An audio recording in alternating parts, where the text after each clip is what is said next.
En quittant Cibourg, Raphaël met le cap plein sud pour s'immerger dans un espace remarquable, la Corniche basque.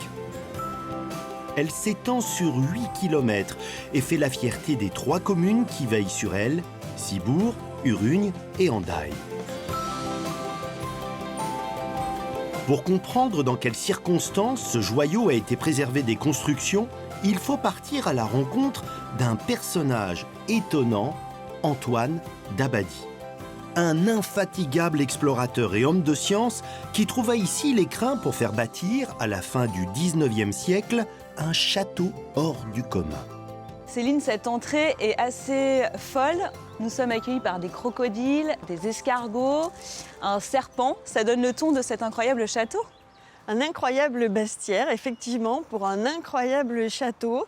Et ce bestiaire, il nous raconte des voyages lointains ou des choses plus proches de nous, comme ces escargots, des choses beaucoup plus insolites, beaucoup plus fantasmagoriques, qui vont nous raconter un autre partenaire de cette aventure, en pensant notamment à son architecte, maître d'œuvre. Alors, il y a un petit indice de l'architecte avec lequel Antoine Dabadi a travaillé, ce sont les gargouilles.